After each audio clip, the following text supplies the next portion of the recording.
Hello, everyone. The coronavirus vaccination rollout is keeping up pace. In fact, in Greece, it's being accelerated with more than 100,000 shots per day. And that's probably also due to the fact that many younger people are quickly seeking to secure an appointment, taking advantage of the launch of the process for younger ages. And of course, more batches of vaccines have arrived and are being expected in the coming weeks. Now, there's still a widespread fear and reluctance of large sections of the population to get vaccinated. Various claims are circulating on the internet, and so it remains unknown when we will reach herd immunity. Joining us from Connecticut, Dr. Saad Omer, director at the Yale Institute for Global Health, has done an extensive research on why people resist vaccines. Doctor, thank you for joining us. My pleasure. Now, you have looked more deeply on why this is happening, and by that I mean, according to your research, it's not just about not getting people informed. There are psychological reasons behind this skepticism. Is my understanding correct? That is true. So there's a huge chunk of people who are in the wait and see group, where they wanted to wait and see how the vaccine rollout goes. What is the experience of the initial first few million doses, etc. That group is shrinking. But underlying what we have found even before the pandemic, that there are certain underlying values that are associated with people being inherently more hesitant about vaccines. For example, people who emphasize purity overall, in other contexts as well, are a little bit more hesitant about vaccines. And also those who emphasize liberty have a higher level of hesitancy. So keeping that in mind, we have to figure out how to address this issue. We've also seen a lot of conspiratorial, I would say, thinking over the last decade. Did you find it also might be a reason behind vaccine hesitancy? Yeah, that's a really good point. So there are other groups who have done research on this, and they have found indeed that conspiratorial thinking and belief in conspiracy theories, etc., is also associated with people being less than enthusiastic about vaccines. And this phenomenon is further exploited by the fact that people are paying attention to any information coming out around this pandemic, these vaccines. So the salience of these vaccines is higher than normal as well.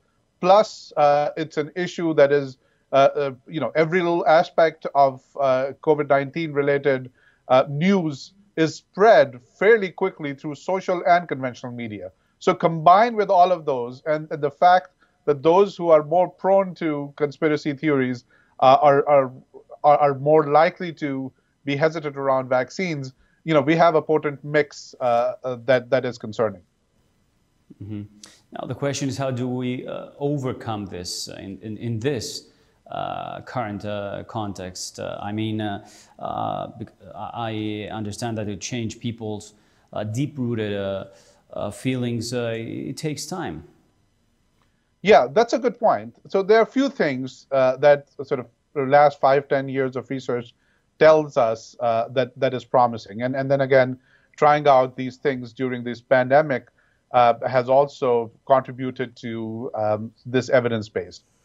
First of all, work through trusted messengers. So even before you start the message, so for people who are trusted in the communities that you are targeting are very important. Second, speak to people's values. So if you want to focus on liberty, focus on the, align your message around a liberty message, that the fact that it is an empowering vaccine, the fact that people have the choice to protect themselves and others, etc. So that's the second thing. The third thing is emphasize the social norm, an emerging social norm, and especially amongst those who know this area the most.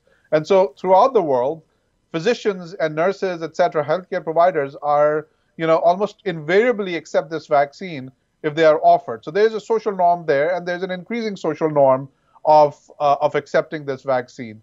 And last but not the least, we have known for the last 20 years that the most trusted and valued source of vaccine information, even amongst those who end up refusing vaccines, are healthcare providers. And so work through healthcare providers, give them the tools to communicate effectively around these vaccines, and I think then we have a fighting chance. Mm-hmm. Now, some of the skeptics, we've seen them in the US and elsewhere, are skipping the second dose, doctor, after changing their minds or due to unpleasant feelings from the reactions of the first dose. And I've seen you've also conducted a study to examine if full vaccination with 2 doses indeed makes the difference. What are your findings? So first, a context from the U.S. What the data suggests that 92% of the people who are due for a second dose get the second dose. So only 8% haven't gotten it within the time period in which the New York Times looked at the CDC data. So you can say that the glass is 8% empty, but the glass is 92% full. So while in a big country where there are a lot of logistical issues, there are a lot of things going on, I think, yes, absolutely, we need to fill the gap, that 8% gap. But even now, there is 92% compliance with the second dose. So coming back to your other point, so initially there was a question that maybe these vaccines, especially the mRNA vaccines, are so good that maybe we can afford to delay the second dose or maybe not even take the second dose. Now, some people said that. I was never in that camp, but I was willing to look at that hypothesis in a research setting.